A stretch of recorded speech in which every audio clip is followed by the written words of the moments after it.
आज बहुत महत्वपूर्ण फैसले लिए गए माननीय प्रधानमंत्री श्री नरेंद्र मोदी जी की अध्यक्षता में कैबिनेट में और सीसीए में। चार ऐसे फैसले हैं जो रेलवे नेटवर्क को और मजबूत बनाने के लिए और विशेषकर नॉर्थ ईस्टर्न सेक्टर को और मराठवाड़ा को मजबूत बनाने के लिए प्रोजेक्ट्स है। इटारसी से नागपुर 4th लाइन बनाने का आज माननीय प्रधानमंत्री जी ने अप्रूवल दिया है। ये बहुत ही इंपॉर्टेंट प्रोजेक्ट है। दिल्ली से चेन्नई का जो हाई डेंसिटी नेटवर्क है और मुंबई से हावड़ा का जो हाई डेंसिटी नेटवर्क है, इन दोनों के नेटवर्क्स के इंटरसेक्शन के पॉइंट पे ये इटारसी से नागपुर वाला सेक्शन आता है। यहाँ पे कैपेसिटी बढ़ानी इसीलिए ज़रूरी है कि ये एक पॉइंट ऐसा है जैसे नॉर्थ से साउथ, ईस्ट से वेस्ट, वेस्ट से ईस्ट, साउथ से नॉर्थ, सारी गाड़ियाँ इस सेक्शन से जाती हैं। अगर आप देखो बिल्कुल देश के सेंटर में आता है ये इटारसी से नागपुर का ये सेक्शन।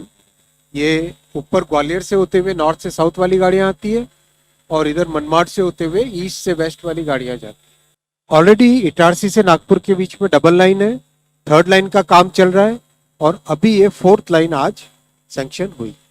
4th लाइन के होने से वो एरिया पूरा डिकंजेस्ट हो जाएगा, वहाँ पे और ट्रैफिक फ्लो हो पाएगा और कैपेसिटी बढ़ेगी। मैं इसमें आपको स्पेसिफिकली बताता हूँ। कैपेसिटी बढ़ेगी, करीब 10 मिलियन टन एडिशनल कार्गो आएगा। बहुत कॉम्प्लेक्स है ये सेक्शन। 297 किलोमीटर के इस सेक्शन में 36 ब्रिजेस आ रहे हैं, 415 माइनर ब्रिजेस आएंगे, 2 फ्लाईओवर हैं, 74 अंडरपासेस हैं, 4 टनल्स हैं और 2 rail flyovers. Rail over rail वाला जो रेलवे का मतलब एक ट्रैक से ऊपर से दूसरा ट्रैक जाए। और ये लॉन्ग टर्म में देश के लिए बहुत लाभकारी है क्योंकि इससे हर साल 1206 करोड़ रुपए की लॉजिस्टिक्स कॉस्ट देश की बची। बड़े हमारे तीर्थ स्थल है जो महाकालेश्वर, ओंकारेश्वर ज्योतिर्लिंग, श्री सैलम ज्योतिर्लिंग, रामेश्वरम ज्योतिर्लिंग, इन सब के कनेक्टिविटी में इसका बेनिफिट मिलेगा। ये डिटेल में प्रोजेक्ट ओवरऑल पूरे देश के पर्सपेक्टिव से आपके सामने है। इसके बाद में अलुआबारी से new Jalpaiguri 3rd and 4th line, ये 57 किलोमीटर्स का बहुत ही स्ट्रैटेजिक प्रोजेक्ट है। ये नॉर्थ ईस्ट की कनेक्टिविटी के लिए बहुत ही इंपॉर्टेंट है। अगर आप इसको देखें प्रोजेक्ट को, ये प्रोजेक्ट हमारा, हम सब जानते हैं, ये वाला हमारा स्ट्रैटेजिक एरिया है। जो ग्रीन कलर के इसमें दिखाया गया, ये हमारा पूरा का पूरा स्ट्रैटेजिक एरिया है।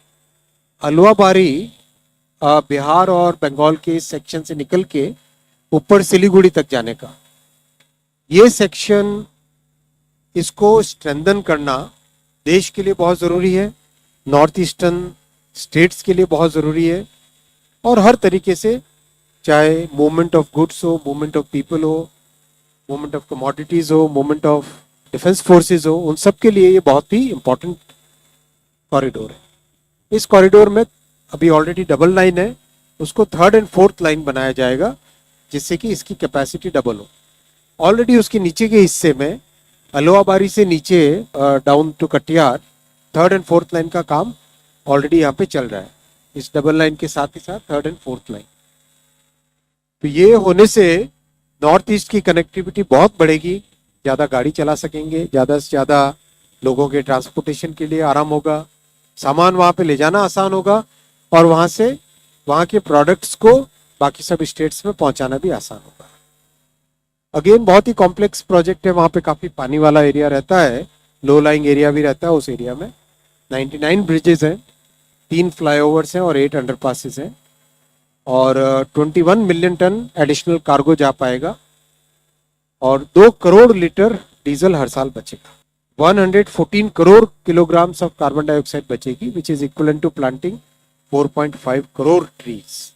ये बहुत इंपॉर्टेंट है एनवायरमेंटल पर्सपेक्टिव से। ये थोड़ा बड़ा मैप दिखाया है जिसमें नीचे बारसोई कटिहार से लेके all the way up to New Jalpaiguri, Siliguri और आगे आप देख रहे हैं कि करीब करीब थ्रू आउट आसाम, नीचे यहाँ से कटिहार बिहार का हिस्सा, यहाँ से बिहार के बॉर्डर से लेके ऊपर इस स्ट्रैटेजिक एरिया से लेके सिलीगुड़ी, सिलीगुड़ी से आगे फिर new Alipurduar, new Cooch Behar, new Bongaigaon, Rangia, पूरे इसको 4 लाइन बनाया जाएगा। जो श्रद्धेय अटल जी ने गोल्डन क्वाड्रिलेटरल का कॉन्सेप्ट दिया था, वैसा ही कॉन्सेप्ट अब हमारे यशस्वी प्रधानमंत्री श्री नरेंद्र मोदी जी का है। और जितने इंपॉर्टेंट रेलवे लाइन्स हैं उन सब का क्वाड्रुपलिंग का काम मोदी जी के विजन का हिस्सा है। डिटेलिंग है ये। और इसके बाद में आता है मराठवाड़ा की कनेक्टिविटी का बहुत इंपॉर्टेंट पॉइंट है ये। छत्रपति संभाजी नगर के से लेके परभनी तक का 177 किलोमीटर की सिंगल लाइन है, उसकी डबलिंग का प्रपोजल आज अप्रूव हुआ है 2179 करोड़ रुपीस के लिए। और जो इस एरिया में कई सारी इंडस्ट्रीज हैं और खासकर मराठवाड़ा में जहां इंडस्ट्रियल ग्रोथ की ज़रूरत है, कई स्मॉल एंड मीडियम इंडस्ट्रीज हैं जिनको पोर्ट से कनेक्टिविटी चाहिए। तो आपको ध्यान होगा कुछ समय पहले जालना जलगांव प्रोजेक्ट भी एक सैंक्शन किया था, वैसा ही ये इम्पॉर्टेंट प्रोजेक्ट है जो जालना के ड्राई पोर्ट को कनेक्ट करता है और काफ़ी सारे मराठवाड़ा के क्षेत्र हैं इंडस्ट्रियल एरिया से, उसको कनेक्ट करता है। और भविष्य में जो NICDC बन रहा है संभाजी नगर इंडस्ट्रियल सिटी, इसका भी इसको सपोर्ट मिलेगा। ये प्रोजेक्ट इस तरह से है, ये सारा मराठवाड़ा एरिया आ जाता है इधर परभनी की तरफ से, फिर जालने की तरफ, जालने से ऊपर सिंगल लाइन ये डबल हो जाएगी। और ऑलरेडी ये जो ग्रीन में दिख रहा है आपको, मनमाड से लेके जालना छत्रपति संभाजी नगर तक ऑलरेडी डबलिंग का काम चल रहा है। तो इस तरह से पूरा एक डबल कॉरिडोर हो जाएगा। तो उस डबल कॉरिडोर से कनेक्टिविटी बढ़ेगी, ट्रैफिक का फ्लो बढ़ेगा, ज़्यादा गाड़ियाँ चला सकेंगे, पैसेंजर्स, कार्गो, सबके लिए बेनिफिट होगा। ये भी बहुत कॉम्प्लेक्स है। 28 मेजर ब्रिजेस हैं इसमें, 161 माइनर ब्रिजेस हैं, करीब 14 मिलियन टन एक्स्ट्रा कार्गो इससे ले जाया जाएगा और देश के लिए 1714 करोड़ रुपए हर साल लॉजिस्टिक्स कॉस्ट में बचेंगे। आप देख रहे हो 1 बाय 1 इस तरह के प्रोजेक्ट्स आ रहे हैं जिससे कि देश की लॉजिस्टिक्स कॉस्ट को कम कर सके।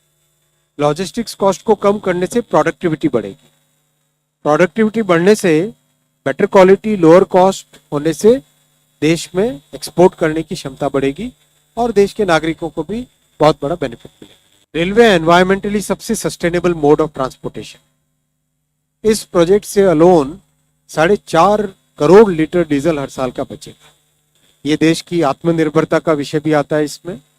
आत्मनिर्भर बनने का एक बड़ा माध्यम है क्योंकि डीजल के लिए हमें इंपोर्ट्स पे डिपेंडेंट रहना पड़ता है। और एनवायरमेंटल पॉइंट ऑफ व्यू से 77 करोड़ किलोग्राम CO2 बचेगी, which is equivalent to planting 3 crore trees. बहुत ही इंपॉर्टेंट ये प्रोजेक्ट। ये डिटेलिंग इसकी आप देखो, जलगांव, मनमाड और मुंबई, ये एक बड़ी कॉरिडोर इधर है। फिर जो वेस्टर्न कोस्ट के पोर्ट्स हैं उनसे कनेक्टिविटी, इस कनेक्टिविटी से छत्रपति संभाजी नगर से जालना, जालना से लेके परभनी, ये डबल लाइन बनने से इस पूरे मराठवाड़ा एरिया में बहुत बड़ा एक अच्छा इकोनॉमिक ग्रोथ का माध्यम बनेगा। चौथा रेलवे का प्रोजेक्ट है, ओवरऑल 6th डिसीजन है, वो है डोंगापोसी Jaroli 3rd and 4th line. Jharkhand और उड़ीसा को कनेक्ट करने वाला प्रोजेक्ट है और ये पूरा का पूरा स्टील का एरिया है, कंप्लीट स्टील कॉरिडोर है ये सारा का सारा। यहाँ पर स्टील प्रोडक्शन, स्टील के लिए रॉ मटेरियल का प्रोडक्शन एक मेजर फैक्टर है और जो देश का टारगेट है 300 million ton annual steel production.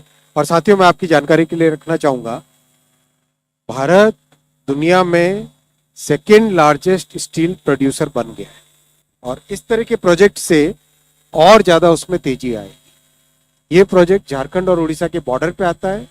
डोंगापोसी से जरोली के बीच में ऑलरेडी डबल लाइन है, उसको 3rd and 4th लाइन बनाया जाएगा, जिससे करीब करीब 50 million ton extra cargo carry कर सकेगी रेलवे। 3.85 करोड़ लीटर डीजल बचेगा।